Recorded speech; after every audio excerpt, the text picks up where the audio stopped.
Welcome everybody to our Ayurveda Talk. I am Marie and I am an Ayurvedic health practitioner here to talk to you about what we need to start doing seasonally. We are coming to the end of summer. Fall is in the air. It is now showing up in our mornings. Beautiful. It's lovely. But what that means is that heat is now hitting its peak.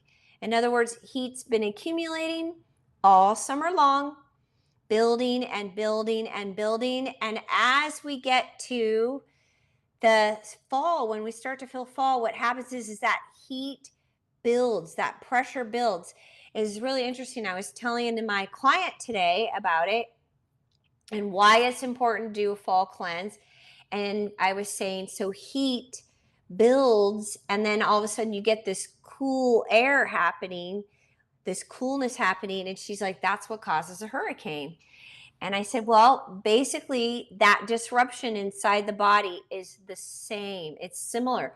So if we're just looking at it energetically speaking, when you have all these hot temperatures and then cool air comes in, coolness comes in and pushes on that pressure, it creates a whole new dynamic and it causes an imbalance. So what we try to do in Ayurveda to prevent the internal hurricane for taking us out of balance and causing colds and things like that, making us sick, we want to pull out all that excess heat so everything stabilizes as we start moving into cooler and cooler temperatures. So that's why fall cleanse is important. Remember, in Ayurveda, there are only 3 seasons. You have summer, Pitta season, which we are in right now, coming to an end. We will move into Vata season, which is fall, winter. And then we will then move into Kapha season, which is end of winter and spring. That's when you do another cleanse because we want to remove heaviness that starts to accumulate as a result of the spring, because spring can be very heavy. All right, so let's just talk a little bit about why we would want to do the fall cleanse. And actually, sometimes in some of the Ayurvedic schools, you will hear it called fall rejuvenation.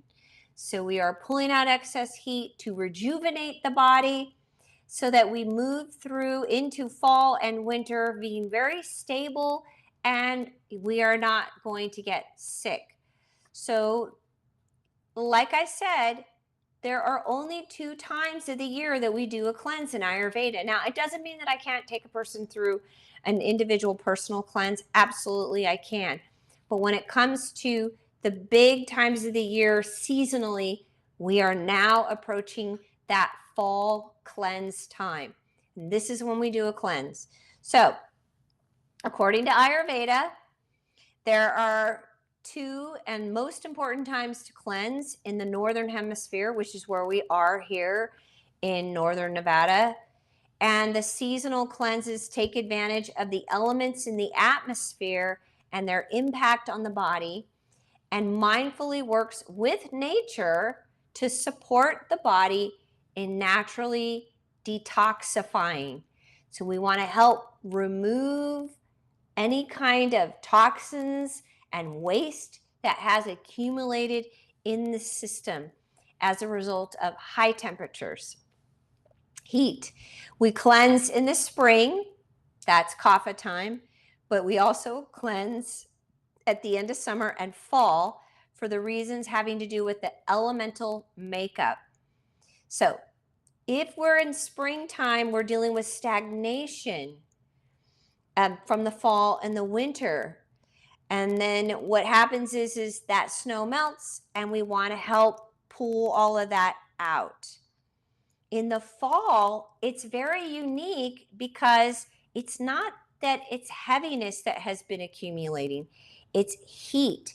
And when we move into winter season, it's a harsh season and it's vital to prepare for it. So in Ayurveda, we're always ahead of the game.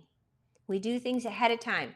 We don't do it when it's happening. We want to help manage any possible imbalances that might be happening, that could possibly happen. So fall cleanse and rejuvenation removes the excess heat from the summer, and then it focuses primarily on strengthening and rejuvenating the system. And this then prevents imbalances that can occur when winter sets in, because winter is a harsh season. So I want you guys to start thinking about cleaning up your diet. Clean it up. What do we do when we want to do any kind of a cleanse? Well, we will eliminate all preservatives, foods that are processed.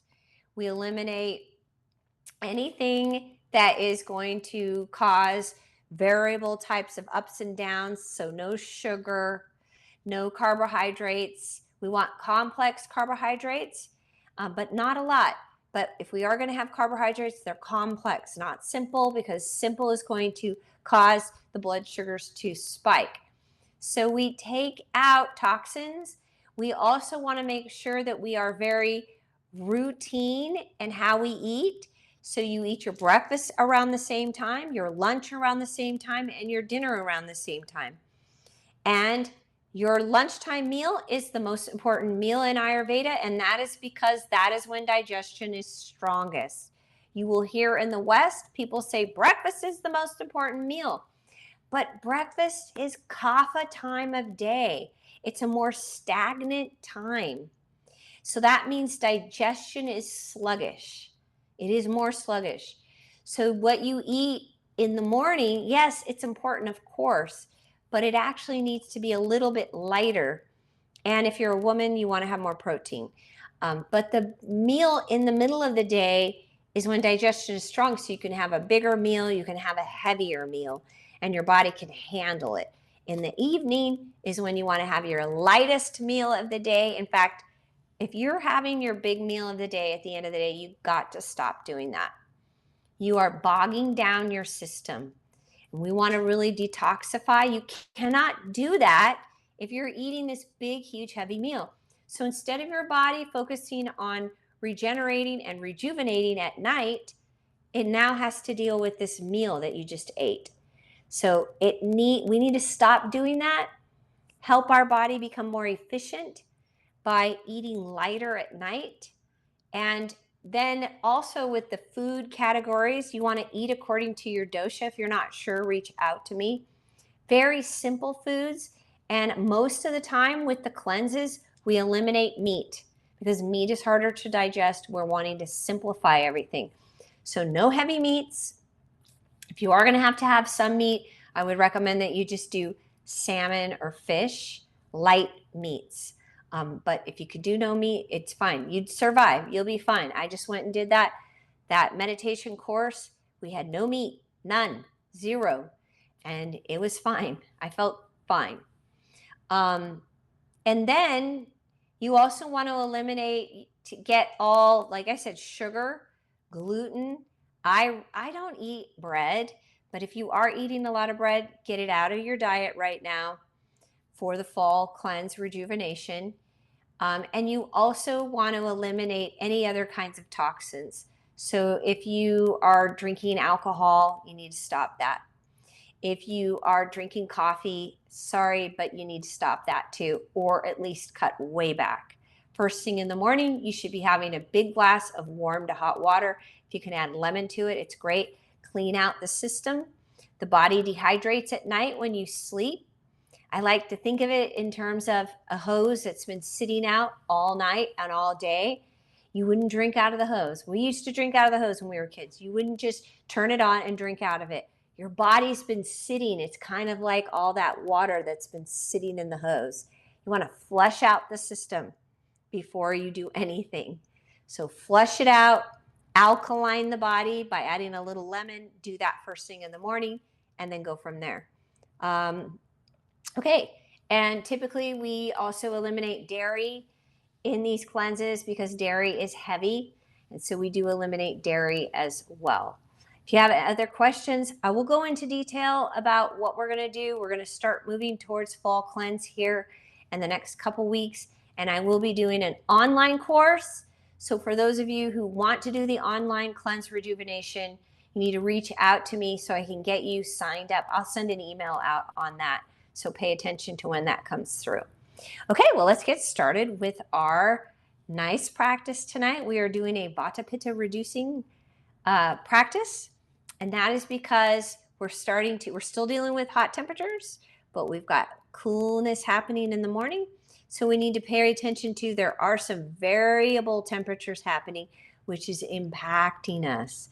So let's go from there and have this great practice that stabilizes us.